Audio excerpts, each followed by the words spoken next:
It's Talk Comics to Me time. We should try that again next time. Wait, ready? And... It's Talk Comics to Me time.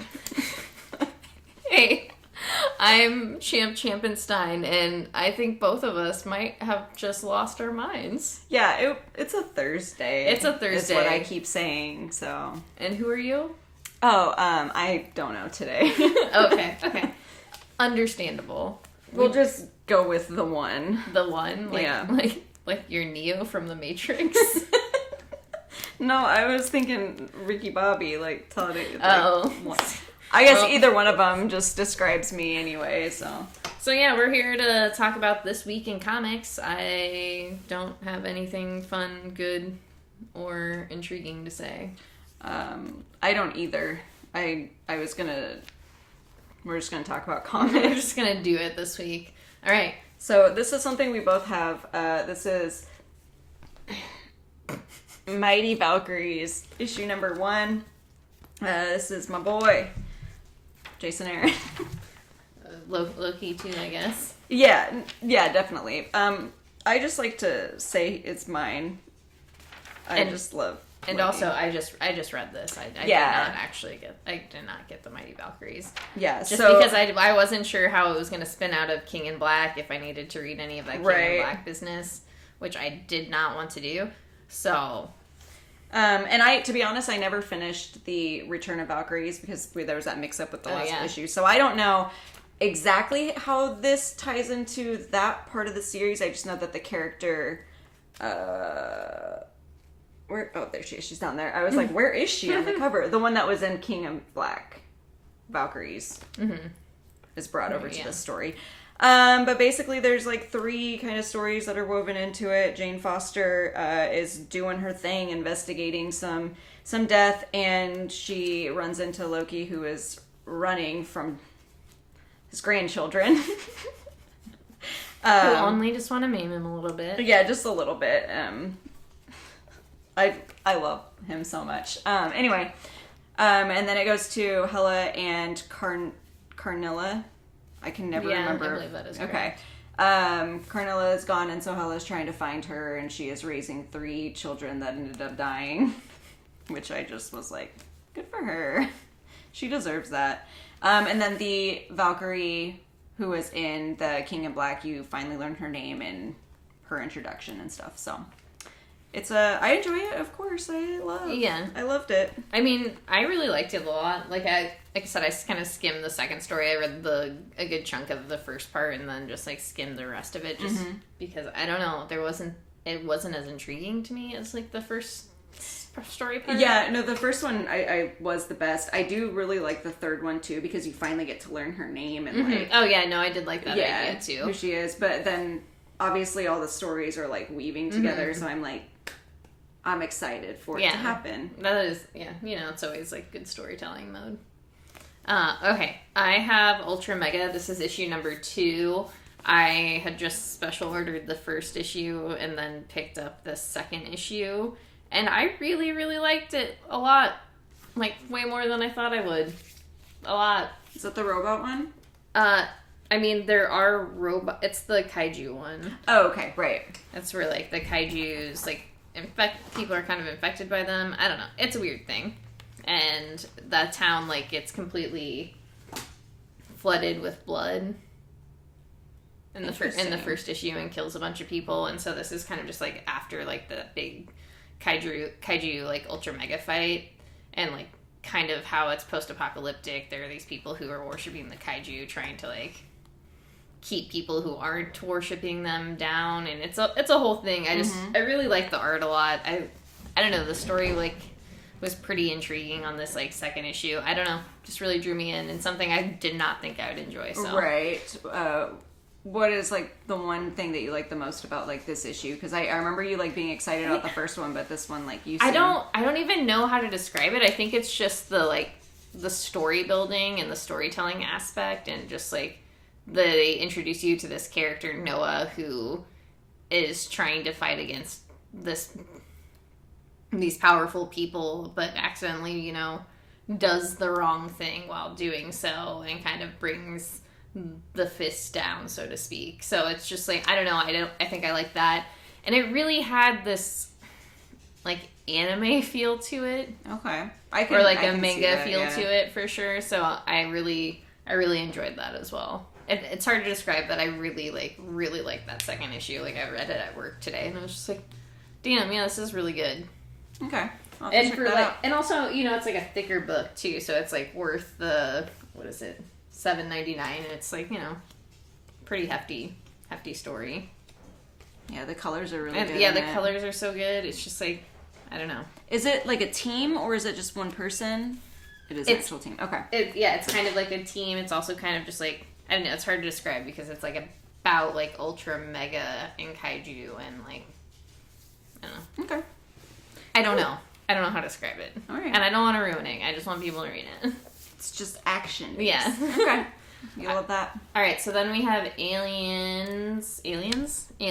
There it is. And this is issue number 2. This was also when did you just special order this second one? Or did you add No, that? I added it, but I added it too late, so I had to pick this one up off the wall because there was a lag. Wendy and I both like dropped the ball on that one. No, I get that. It's like when I forgot to put Ultra Mega on my poll. Yeah. This issue wasn't like necessarily as strong as the first issue. The art is still just, it was like more tolerable. But even when I got the shot of the alien, which I love aliens. It was like set up to be such a cool page. But it's just like, I have that action figure and I could just I could take that picture and just look at it myself. Like, it just looks, once again, it's just too stiff, unfortunately. Like, it's... Yeah. And I almost feel like if the story wasn't so good, the art would be so, like, take you out of it so much, it would not be enjoyable. It's very God, I don't even know how to describe it. It makes me uncomfortable. It's like in nightmares when you see like people who are smiling and the smile is just like off a little bit, and you don't know what's wrong with it, but it makes you very uncomfortable. It's like a weird kind of uncanny valley thing. Yeah, that's what this, and that doesn't mean that it's like bad. It's just like at parts it can be really difficult to get your mind past it for sure. But the story is just continuing. This dude's son broke into the space station, caused aliens to start havoc. So because obviously the dad is the one responsible, he's the one who did it. He has to go up there and fix it. Yeah, I don't know. I don't know what I hoped for this book, but I just definitely did not. I don't know. It seems like it's like, okay, now it's playing into like a cliche of alien stuff, especially showing like the alien dog thing. I'm like, oh, okay, I understand what we're getting here. Yeah, I've seen a regular old story. I've seen Alien Resurrection. I'm waiting for Alien vs Predator. Like, they put that in comic form, and okay, let's keep talking about comics, because otherwise we're gonna go down a dumb hole of like Alien and Predator. Yeah. Which I am excited about the Predator books coming out. Like, that'll be awesome. Yeah, no, I'm very excited about them too. I just saw on the work computer, one of the first things in Google is like, were Predator variants canceled? And I was like, were they? No, because it got pushed back because they're waiting to do the Predator book and the variants until they switch over to Penguin. Okay, that makes sense. Yeah, so it's coming out in the fall versus like, I think it was supposed to be coming out in the summer. Yeah. So, well, and I had read some. We'll discuss that whole thing later. Okay, so I have You Promised Me Darkness. This is issue number 1. This is a Behemoth book. This is a strange one. This is about Halley's Comet. The main character is telling a story about how every time Halley's Comet passes, like, people get a power of some sort. Like, it just does something, turns them into mutants and stuff. And how he exists and everyone that he knows within the group that exists. Just the story of Halley's Comet. There is one bad guy who can absorb the powers. So he's been going around, like, absorbing everyone.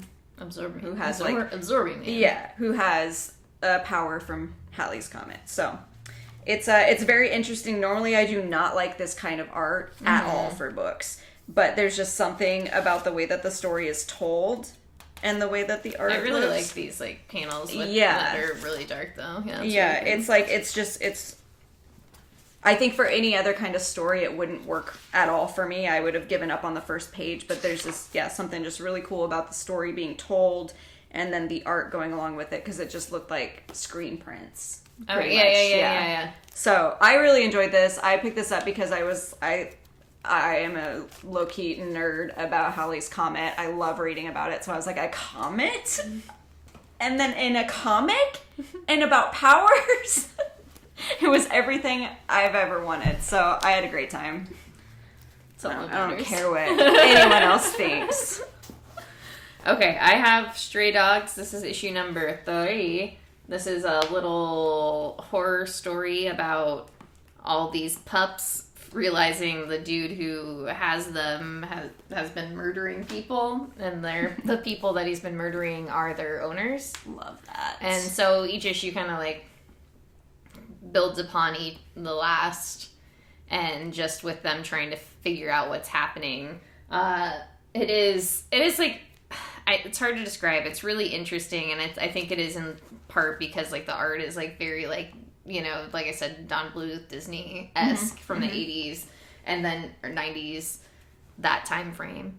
And then just like the idea that these dogs are trying to like solve a murder while living with this murderer, and also like putting their lives and themselves at risk, but they're dogs. I don't know, but there's obviously a bad dog. Who is just, sorry, I did not mean to Is he a traitor? He is a traitor. He's a traitor. So I feel like traitor. I feel like he might be like the original dog. Like maybe he's the one that lures him in. Or like the dog that like is just like the owner's dog to begin with. And I can see that. All the other ones are just foster kids, so the dog just looks down on him and it's like, I'll rat on you if I have to. But it's really interesting. I do really enjoy this book. I've liked where it's like taken itself, and I do really like the way it's like built each issue quite a bit, because it's like each time, you know, there's a new dog in on it.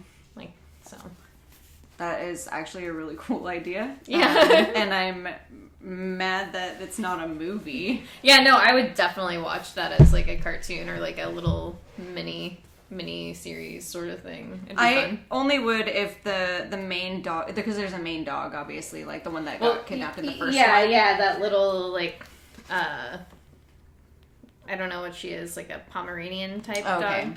It wouldn't work then. I was gonna say I'd only really watch it if if it was played by Eddie, who's in Fraiser. I know that dog is like... Yeah, that dog is dead. Well, funny story about that dog. That dog ended up having kids. One of the kids took over and became Eddie after. That dog's probably dead too. Yeah, no, absolutely. That dog is dead. I'm just saying, Brayden and I spent a whole... That dog is dead too. Yeah, no, we spent like an hour one night like Googling that dog and like who plays him, and then the family history and like where all those other dogs like starred, and it was... That's a lot. It was a lot, yeah. I didn't realize you knew that much about the dog from Fraiser. Yeah, we love the dog from Fraiser. Eddie is fantastic. And we know a lot about Vin Diesel, too, so if you ever want to learn about Vin Diesel, yeah, we spend way too much time Googling Vin. Okay, so we're going to keep going. Yes. And this is Haha. Haha. This is issue number 3? 4. 4? Jesus. 4. This is a little anthology about clowns. This is about a clown that gets stuck in a balloon. Yeah, it is exactly it. There's a couple interesting, like, Stephen King references in this book, or a few, which was fun. I really liked the art quite a bit. This is also the thing about this anthology, goddamn chair is so loud, is that it is all written by W. Maxwell Prince, and then each of the artists is different, and this time it is Patrick Horvath. Yes.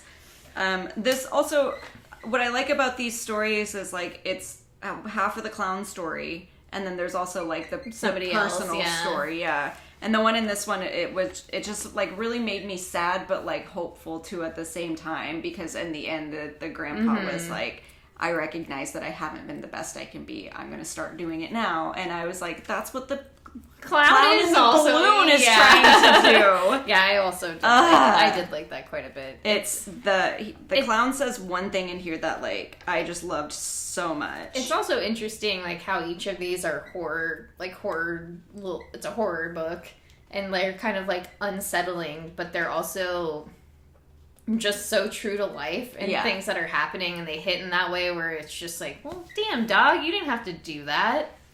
It's this whole page, like... Oh, yeah, where he's just talking about, like, getting better and stuff. Yeah, eventually I'll find a way out of this place, and when I do, I'm gonna try to be better. Clown, dude. Gustav the Magnificent. Chill out. Like, I can't handle that much. Yeah. It's a great book. I would highly, highly suggest it, especially if you like Ice Cream Man. I had a conversation with one of our other coworkers about how this book is kind of better than Ice Cream Man. I think so, because it's not just, like, I know that Ice Cream Man, from the few issues that I read, there were a few heavy issues, and there were other things going on, but I felt like it was more focused on the horror aspect of it, whereas this is, like, horror in humanity. Yeah, that's a really good way to describe that. That's what I like about it, and I love clowns, so... Alright, go ahead, my dog. Okay. I have Jim Henson's The Storyteller Tricksters. This is issue number 1. This technically came out last week. Just got it today.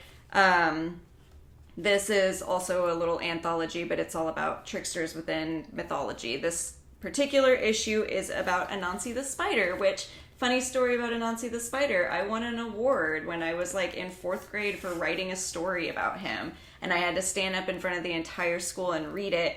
Thankfully, the teacher lost it, so I didn't have to read it, but I also never got that story back, so every time I tell that story, I'm like, in the back of my head, I hope they don't think I'm lying, because this actually did happen. I know a lot about Anansi the Spider. So that's what this is about. It's Anansi trying to gain all the stories from his father, going through a bunch of trials and tribulations and tricking other creatures, and then coming to the realization that not one person should have all the stories, that wisdom and storytelling should belong to everyone. So, and how the moon was put into the sky. So, you know, it's fantastic. I'm really excited about the other ones. I can't remember who the other 2 stories are, but the very last one is about Loki. Right. And the Peach Momoko drawing had like the actual Norse version of what Loki is supposed to look like with the red hair and stuff. Yeah. Like, I'm very excited about it. I love tricksters. Surprise. Alright, so we have this book. This is Koyakaru. The Skinner. I don't know actually like how to pronounce this name. That's just what it sounds or looks like it would sound like to me. I just go Kojak Aru, because that is, you know, just doing it real strong. There it is. As an American. So that makes sense. I was like, why are you saying it like that? I guess Kojak Aru. Yeah, Kojak Aru. Ooh, that just sounds hard. I don't like that. It like hurts. Okay, so this is about Nazi witches. Yeah, that's all you need to know. This is a story by Mike Mignolia, Christopher Golden, and Peter Bergting does the art. Let's just say Michelle L. Madsen does the colors. It's a really interesting like idea and story, just like bringing back a ghost to kill Nazi witches. Yeah. I loved it. I don't know what I was expecting from it based off of like what the solicited said, but I really like what came of it. Yeah, and when we were talking about it at work the other day, I couldn't really remember the solicit besides it having witches in it, even though I had posted it like the day before. Yeah. But I remember I had special ordered it because of something about the description, so it was a lot of fun. Yeah, I really like it. I like watching, you know, Nazis get killed. With the giant sword? Yeah, oh my god, yes. Give me big swords. Oh. Yeah, I have a couple more, or just this one. Oh, okay. I have X-Force, too. We're not there yet. I have Nomen Omen. This is issue number 14. Got 1 issue left, and then we're done. I don't even know how to explain, like, what has been happening in this story, like this last half of the story, because Becky was dead, she came back, and now she's working with the king's brother who had been exiled, pretty much. She's working with him to take down the dragon who was the right hand of the king. Okay.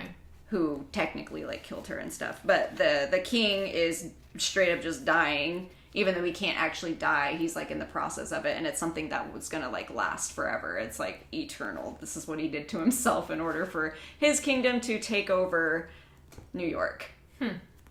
So he's just like, what's up? Like, I'm covered in blood and my hair is white now. Like, that was my favorite part. Like, he stole all the power and then just looks old. Weird. As that happens. Yeah. But I do really, really love this story. Like, I love the colors. I love these characters that just kind of come out of nowhere that I, like, forgot about. It's so good. It's so good. So there's one more issue? One more, yep. Okay. And this was really interesting, too. I completely forgot about, like, this part. I remember when I read it the other day, I was like, keep that in mind, because that's something that you'll want to talk about. One of the characters in here is talking about how he is part of this, what is it? The Burn Dante. But it goes into, like, Italian folklore and, like, mythology and stuff, and, like, some of the weird things in their world, I guess. But it just, goes into, like, all of the traditions and the persecution of, like, that specific group of people who had, like, died. Yeah. And how it ties into, like, this character's story. It was very good. That's interesting. I did not know anything about it, to be honest. That's cool. Yeah.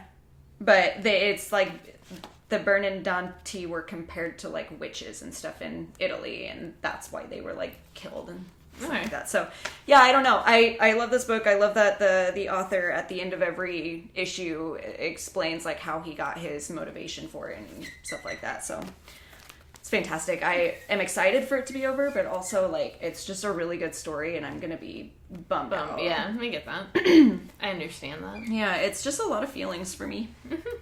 Okay, so then we have I Walk with Monsters. This is issue number 5. It's coming to an end, right? Yeah, I think the next issue is the last issue. And JC, she's just trying to get her revenge, doesn't go as planned, and then you get a flashback as the story goes, and then they kind of decide to go a different way about it. Yeah. It's really good. It's really interesting. I am interested to see how it wraps itself up, because I feel like it's kind of, I don't think it needed to be like 6 issues. I do and I don't. I do think like with the flashbacks and stuff, it makes sense why it's that long, but some of the story we don't need. So I mean, yeah, there's just like a lot of filler space. Yeah, and it does give the art like a lot of time to like sing and do its own thing, but it's just also like, well, it likes to hit all the notes. Well, you know what I'm saying. Yeah, like, there's like very certain pages, like even within this issue, like when she's having that face to face with like the main guy, the main bad guy, the bad boy. Yeah, yeah. It's just like, well, you know, could have wrapped this up in less panels. Yeah, because it is a lot of her just staring and stuff, and like, yeah, I don't know. There were things that I would have done differently had I wrote this book. But... yeah, but I don't write comics, so yeah, I don't have that job. Regardless, this person doesn't come into my coffee shop telling me how to make coffee. Maybe they should. But I mean, aside from that, I just like how,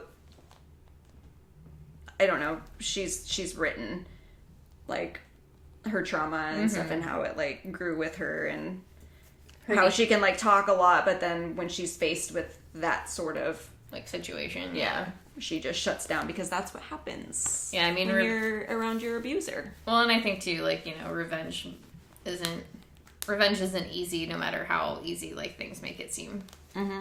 Especially if you're trying to do like the ultimate thing of like murdering someone. Yeah, it doesn't matter what your intentions are, good or bad. It's hard. Well, that's a whole nother moral ground we can get into some other time, and you can guys learn. have time? We can do a whole episode on this. So next, talking about murder, we have Eternals. This is issue number 4, and yeah, there are traitors about. There are traitors all in this house. Sorry. No, it's okay. I was thinking about Jim taking a shit off your blanket. Yeah, I mean, there are traitors all around. All around us, every time. Every time. What is happening? Where am I? had too much salt on those chips. That's what they call it. Yeah. So you don't have to be really, like, familiar with Eternals to get into the story. I don't know anything about the Eternals. It's a really great, like, little murder mystery. Art's wonderful. Yeah. Color's great. Kieran kills it. Yeah, just murders it. It's so good. Oh, wow, that's a face that I never noticed when I was reading it. Yeah, I noticed that face right away. Okay, I do have... It's fantastic. I love it. I was just telling Champ that every time I pick up this book and start reading it, like, halfway through, I'm like, I have no idea what's going on. And I was just, like, flipping through it again, and I was like, what is happening? Well, because I think it does a really, like, and this is just, like, that flashback. Yeah. I think that's, like, the best part about this story is it does a really good job of, like, kind of rounding out the characters for people who don't know them. Right. Because it's, like, you're kind of constantly bombarded with, like, people you don't know if you don't know the Eternals very well. So it's just like, who the fuck is this? Yeah. Like, this particular issue. And they really did a great job of just, like, okay, well, here is who this is, like, and giving you a more full picture of, like... He's really good at, like, writing their history, too, because they all know each other, and they've known each other for ever. Eternity. Yeah. So he's really good at, like, solidifying that relationship for the reader and being like, nah, dog, they went through this shit, like, 2,500 years ago. Like, see? Here it is. It's good. Yeah, it's really great. It's I don't know, Thanos is in it, so if you like Thanos. Yeah, he flies in and out of the page, like, several times. I was like, that dude is too big to be that limber. Look at his butt here, though. I know. You know, I always look at the butt. It's just, like, such a fat ass. I can't talk about Thanos like that anymore. Alright, so we're gonna talk about Orcs. Orcs! I forgot my sword, damn it. This is... I've been practicing the Frodo drop. You know that one? Yeah. So this is all about orcs. Orcs, yeah. Our group of orcs were exiled from their little home, so they come up with a plan to get back in the good graces of the chief. They get kidnapped by trolls. Yeah. It's just so much fun. It is a really cute, like, it is... Honestly, at first I was like, I don't know if this is kid appropriate, but it's like watching a cartoon like on Nickelodeon. Because it's just like, there are jokes in here that kids are just absolutely not going to understand, but jokes that adults do understand. The mushrooms? Yeah, but it still doesn't, like, it makes it still enjoyable for, like, younger adults, which I think is really great. Or kids, too. Yeah. Like, I guess kids are young adults, right? I don't know. I don't know anything about kids. They're miniature people. They're born out of adults, right? Or is this a Matrix situation again? The one. But yeah, I love this book so much. I'm really glad, like, I picked up that first issue and decided to read it and, like, decided to add it to my pull because I do really like it. Like I said before, it just reminds me of Headlopper, but just for, like, kids. Yeah. Like a more silly Headlopper for children. I wasn't...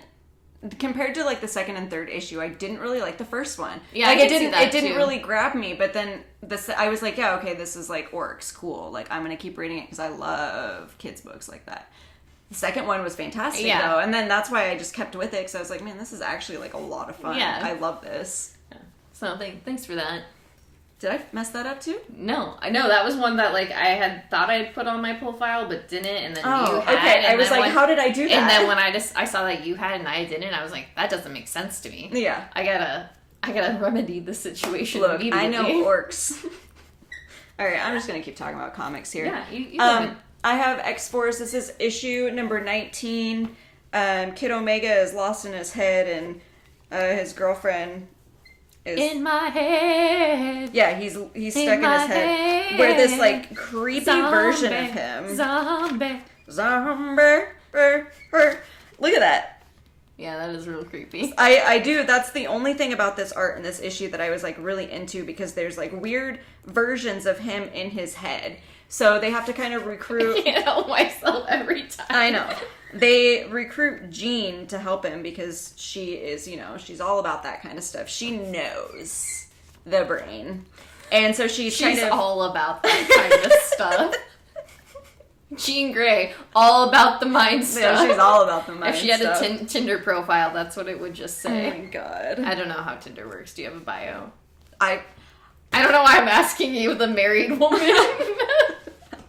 I had to, like, I'm not going to name drop here. Our friend who moved away to Wisconsin. Okay. I don't want to say his name, but it's, like, crucial to the story. Anyway, a friend of mine had a picture of me and her on her Tinder. Oh, yeah. I remember you telling me this. So he comes to me and he's like, this scared me. And I was like, what is this? He's like, this is Tinder. This is how I hook up with girls. And I was like, why am I on Tinder? It was just a picture of me and a friend because the friend thought she looked really cute. She did. She looks really cute. But I was like, don't put me in your Tinder pictures because put a clown face over. Yeah, it's gonna get back to my husband, and I don't know how to answer that. I'm not on Tinder. I'm not. So many people have like shown me how to use it though, because I'm like, what does it mean when you swipe left and right? Like, yeah, I'm right-handed, so I would swipe right. What does that mean? All right, so Jean Grey she's all about the mind stuff. Once she gets Kid Omega like out of his head, she's kind of training him in a sense, like giving him tips on like how to work his mind better because he's always been his worst enemy. And he's like, yeah, I can do this. Let's do it. Because Beast is dead. Blah, blah, blah. And then that's it. That's like pretty much the extent of what happens in this issue. I mean, you almost got me singing Lit, My Own Worst Enemy. I mean, my goal was to get you to sing as many songs as I could. That's what the podcast is about. Mm-hmm. It's actually just a karaoke hour. Why did you never tell me this before? I could have been doing all the hits. I know. So next, we have Way of X. This is issue number 1. This is a little Nightcrawler story. Very excited about this one. So if you remember, or if you don't, and if you didn't read House and Powers, we'll just give you a little clue. Once the new mutant Krakoa started and everybody kind of was getting settled in, Kurt was like, I'm going to start my own mutant religion. Mm-hmm. And as things have kind of developed, he's realized that maybe that wasn't the calling he was wanting, and he kind of maybe just said stuff that he didn't mean.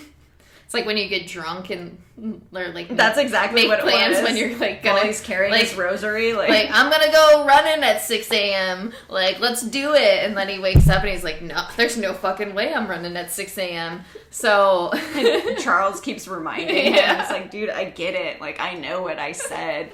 Maybe I shouldn't have said it.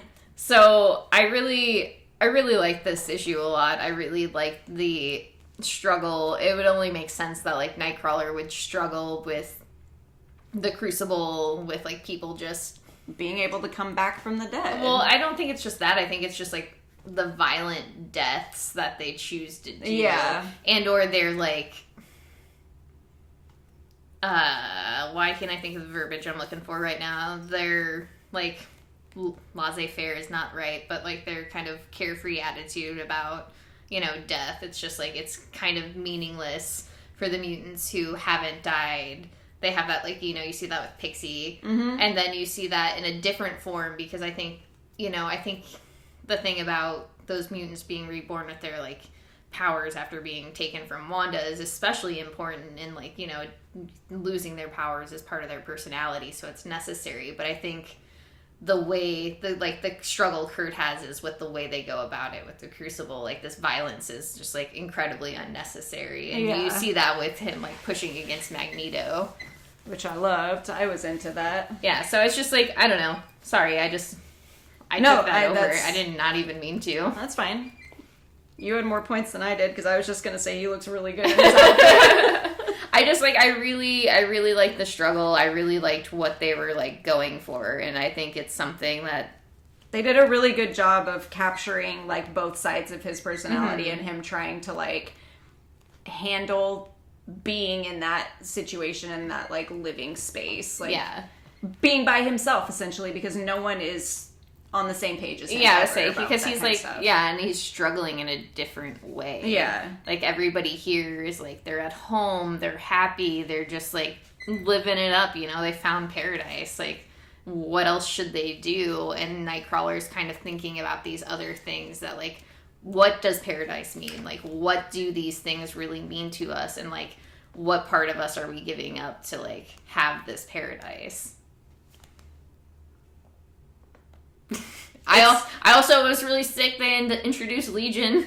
Yeah, no. That was, like, real sick. I could not stop thinking about that, like, the way it happened, because I was like, I know who this is, like, throughout the book when it was, like, giving hints on who it is. I was like, I know who this is. Like, why can't I think of who? And then I went to the last page and was like, no, okay, you're just gonna, like, give it away that fast? Like, it's really good. It's really good. I really do like it. You don't really necessarily need to be reading any of the other X books. It kind of just, like, fills in the blanks for you. Well, what the heck? Once again, your hands are just too powerful. It's all that salt from those chips. It's really great. I would highly suggest it.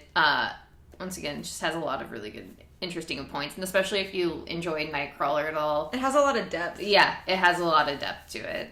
And the art is so good. I didn't even mention that, but that seems like silly to skip over. The art is amazing in this book. Like, the art and colors are so perfect. They just, like, go hand in hand. I love it. It's so good. I've been really excited about this book for a while, and I knew I wasn't ever going to be disappointed by anything that has Nightcrawler in it. But this, I don't know, exceeded my expectations. Yeah, mine too.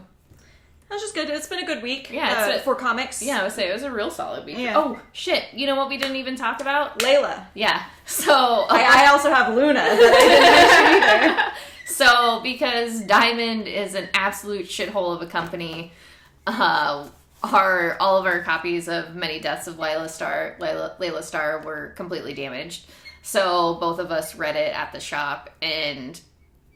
I've been looking forward to this book for a really long time. Yeah. Like, I've told customers time and time again, Ram V is a writer I slept on for so long, and then I got so hyped over Blue and Green. Mm-hmm. And then when I read Blue and Green, I was like, fuck, I gotta pick up, like, everything this dude writes independently, because I had read those Catwoman issues, and I didn't really like them. Yeah. So I was just like, no. I'm trying to think. I have another Ram one, like, that... either just finished, or I'm gonna have to look it up, because I recently was just like, oh, I've been reading Ram V this whole time, and it just, like, confused me. Yeah, so it's just like, very good. I'll pick up anything he writes independently now, just because I have such a solid love for, like, his writing, and he always teams with, like, really great artists, and I also just really like that he brings a lot of his own, like, culture and, like, other Asian, like, cultures into, like, his writings and such. So what is it about? You go ahead. It's just about death, like the personification of death losing their position as the death dealer and getting sent into a human body to live out a regular amount of human time. While also just accidentally possibly dying. I really like the voice he had for death. I really like this interesting idea that's like, death couldn't kill this baby. Mm-hmm. I liked life too, and then like all of the personification of like existing. Yeah, their voices were so good on them. Like I don't know. The rest of it was just kind of like a part of the story, but that was like my favorite. Oh yeah, no, that was my favorite part of it as well. And I'm so excited to see like what develops out of this. Yeah, because it has like so much potential. It's really good. Yeah. And then you have another book. I have Luna. I think it's issue 4. I can't remember. It's the Maria Lovett one about the girl who gets into the car accident, and when she wakes up, she's in a commune. There's a god in a cave that's been chained up, and the leader of the commune has been like drinking the blood and stuff from him. So in this issue, Luna discovers that the reason why she was like drawn to that area, like she had just gotten in her car and just like started driving. She was drawn to that area because the god in the cave is her soulmate, and she had existed however many lives before. So every time she comes back, they end up finding each other. I'm a sucker for love stories, and that just like destroyed me, because he was like, I've been waiting here for you forever, and she's like, I have no idea who you are, man chained up in a cave. And he makes her remember, and it was really cool. Yeah, it was very good. Because then when she like comes to, I guess, because she had like seen it in a vision, like that's how she had been talking to him before, was like when she would be sleeping or like drinking his blood because it was just like a part of this thing that she wasn't aware of. She was able to communicate with him, and when she comes to, she's just like fucking some other dude, and she's like, no, this isn't how it's supposed to be. That's awful. Yeah, but it's I think it's my favorite Maria Lovett story just because of like that aspect of it, because I was not expecting that at all, because usually it's just like fucking and the devil and that's it, but this was just like, no, I'm a god and we are lovers. What if he's the devil? I wouldn't be surprised. They made him look like a bad boy, so yeah, that Chris Anka, was that the god? Because that Chris Anka cover was so good. Yeah, that was the god. That's why I was just so like hot. That was my fucking soulmate. I'd be like, all right, dude, let's go. Let me hop on out. You hop can either on in. come with me or like I'll fucking chain myself up next to you. Whatever you want to do, I'm down. Okay, so I think that's actually it. Yeah, that's it. It's been a full week. We forgot about those other books that we actually read, and it was a good week. Yeah, once again. Yeah. Good comics. Yeah, good comics. So go support your local comic book store, support your local libraries, support your friends. Thank you. I will post the link in our bio for my Black and Pink fundraiser for Opportunity Campus, which supports LGBTQIA plus individuals here in Omaha, youth that are system impacted. It's really, really wonderful thing that I want to see succeed. I have a lot of strong feelings about it, but please donate. It would mean so much to me and so much to us. Anyway, we love you. Also, the podcast. The podcast. Also, one more thing. We'll remember. We are going to, go to Synergy Nation Network, listen to Thoughts and Shots. They drink, they burp, they tell you what's up. They do. Anyway, we love you. Goodbye. Bye. Thank you for tuning in. We'll see you on the flippity flip.